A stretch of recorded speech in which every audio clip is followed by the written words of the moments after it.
Bismillahirrahmanirrahim. Alhamdulillahirabbil alamin. Allahumma shalli wa sallim wa barik ala sayyidina Muhammad wa ala sayyidina Muhammad.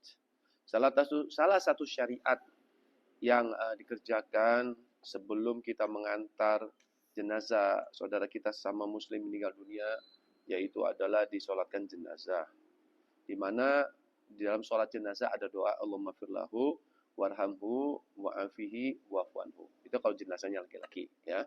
Yaitu artinya, ya Allah ampuni orang tersebut, yang jenazah tersebut. Ya Allah welasi, sayangi orang tersebut. Ya Allah selamatkan orang tersebut. Ya Allah ampuni, maafkan orang tersebut. Ya Allah, ini adalah merupakan doa dari orang yang mensolatkan agar yang meninggal dunia atas lewat ibadah sholat jenazah diangkat dosanya, disayangi, dirahmati oleh Allah Subhanahu wa taala. Sehingga dalam riwayat hadis, saking pentingnya doa orang yang masih hidup, itu Kanjeng Nabi bersabda, "Warwiya anhu alaihi salatu wassalamu, laulal ahya'u lahaqatil amwat, ay lima yasilu ilaihim min du'aihim wastighfarihim wattarahumi alaihim." Diriwayatkan dari Rasulullah SAW, kalaulah bukan karena orang yang masih hidup, maka celakalah orang yang telah meninggal dunia. Maksudnya, atas apa yang akan sampai pada orang yang telah meninggal tadi, dari doa-doa mereka, orang yang masih hidup, permohonan ampunannya, dan rasa kasih sayangnya. Sehingga sholat jenazah tersebut sangat dinanti-nantikan, sangat bermanfaat bagi orang yang meninggal dunia, dan menyebabkan dia ini sisa-sisa dosanya bisa diangkat oleh Allah, diampuni oleh Allah Subhanahu wa taala, dirahmati oleh Allah Subhanahu wa taala. Wah hadirin dimanapun berada, ternyata sholat jenazah yang kita lakukan tersebut ada beberapa hal yang kadang-kadang kurang kita cermati, yaitu hendaknya kita mengikuti tata cara bagaimana sholat jenazah yang diajarkan oleh Rasulullah SAW kepada kita. Dalam satu riwayat disebutkan, An Ibni Abbas radhiyallahu anhum qol, sami'tu Nabi SAW yaqul, ma min rajulin min muslimin yamutu fayaqumu ala janazatihi arba'una rajulan la yusrikuna billahi syai'an illa syafa'ahumullahu fihi, rohul Muslim. Kanjeng Nabi bersabda, siapa saja di antara kita yang meninggal dunia dan disolatkan jenazah atasnya 40 orang, dan setiap orang yang menyolatkan itu tidak ada yang mempersekutukan Allah dengan apapun, kecuali kalau itu terjadi, dia akan mendapat pertolongan dari Allah Subhanahu wa taala atas sholat jenazahnya. Apa pertolongan Allah tersebut? Diampuni, dirahmati, dikasih sayangi, dimaafkan oleh Allah Subhanahu wa taala. Tapi syaratnya 40. Kenapa? Karena dijelaskan bahwa fi Muslim, An Ibni Abbas annahu yuakhiru sholata lil arba'ina qila wa hikmatu annahu lam yastami' arba'una illa kana wahi fihim waliyun. Di dalam riwayat yang diriwayatkan oleh Ibnu Abbas disebutkan, sesungguhnya beliau dalam rangka mau melaksanakan sholat jenazah tersebut menunggu orang yang menyolatkan tersebut sampai 40. Karena hikmahnya, jika sudah berkumpul orang sebanyak orang 40, maka Allah Subhanahu wa taala mengangkat satu di antara 40 tersebut itu sebagai kekasihnya Allah wali. Di mana kalau seorang wali itu berdoa, niscaya pasti diterima oleh Allah Subhanahu wa taala. Nah, pertanyaannya di lapangan, terkadang kita menyaksikan sholat jenazah tersebut kurang dari 40, walaupun kita ini tinggal di kampung mayoritas muslim. Apa yang salah sekarang? Yang salah adalah cuma masalah teknis, bukan karena kita tidak tahu hadis ini. Kita tahu hadis ini, kitabnya sudah jelas, bisa dibeli di toko-toko kitab, tapi kita tidak mengamalkan seperti apa-apa yang salaf amalkan. Yaitu yang salaf amalkan, guru-guru kita amalkan. Kalau ada orang yang meninggal dunia, itu pasti dikasih pengumuman apa? Si fulan meninggal dunia. Jam sekian, di rumah sakit ini, dan sebagainya. Nah, itu cuma itu aja pengumumannya. Lalu juga ditambah nanti upacara pemberangkatan jenazah dikuburkan di tanah kubur ini jam sekian.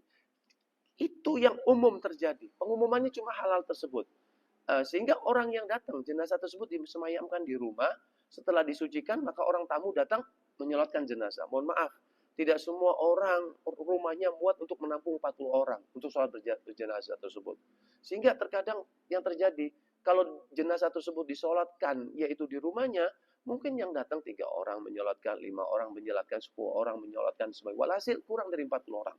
Nah, kalau seandainya cara ini ditambah, yaitu pengumumannya si fulan meninggal dunia hari ini jam sekian di mana, akan dikuburkan jam sekian di perkuburan mana, harusnya ditambah. Apa tambahnya? Akan disolatkan solat jenazah berjamaah di masjid anu, di musola anu, jam sekian, ba'dal zuhur. Katakan seperti itu. Atau ba'dal isya, katakan seperti itu. Atau sebelum asar, katakan seperti itu. Kalau sudah ada pengumuman seperti itu, maka kita semua yang hadir, yang tidak ada uzur syar'i yang mendesak, maka kita semua akan menunggu sholat jenazahnya bareng-bareng berjamaah di waktu tempat yang sudah ditentukan. Kecuali kalau ada orang-orang yang memang datang yang dari jauh dan sebagainya hanya untuk sekedar takziah, silakan. Tapi kalau itu dilakukan, maka insya Allah, mohon maaf, hadirin semua akan menunggu waktu yang ditempatkan, akan berkumpul di satu tempat yang sudah ditentukan untuk melakukan sholat berjamaah. Dan kalau ini dilakukan, mudah untuk mendapatkan jamaah yang lebih dari 40. 50, 100, 200, dan sebagainya. Dan kalau ini terjadi, yang mendapat manfaat siapa? Si jenazah tersebut. Karena disolatkan jenazah lebih daripada 40 orang yang hadir. Sehingga dia mendapatkan pertolongan dari Allah Subhanahu wa Ta'ala. Nah, kalau dalam kondisi orang yang hadir itu sangat sedikit sekali, naudzubillah min dzalik ya.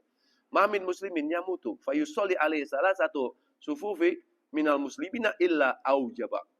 Rawal Abu Dawud, Ibnu Majah, Ibnu Tirmizi.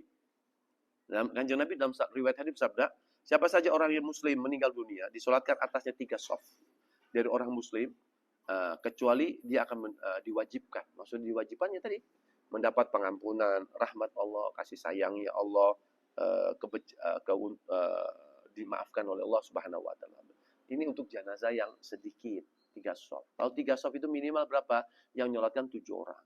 1 orang imam, 2 orang shaf pertama, 2 orang shaf kedua, 2 orang shaf yang ketiga. Jadi jangan kalau 7 orang, 1 orang imam, di belakangnya imam semua 6, jangan. Jadi pakai kaidah ini. Jadi minimal shaf itu kan ada 2, dianggap 1 shaf. Jadi 1, 2, 2, 2. Bagaimana kalau yang datangnya 10, 1 orang di depan, imam, 3 shaf pertama, 3 shaf kedua, 3 shaf ketiga. Seperti itu. Seandainya orangnya 100, banyak.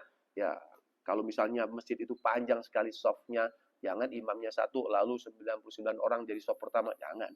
Tetap dibagi, imamnya 1, dibagi 3 shaf, ataupun mungkin lebih seperti itu.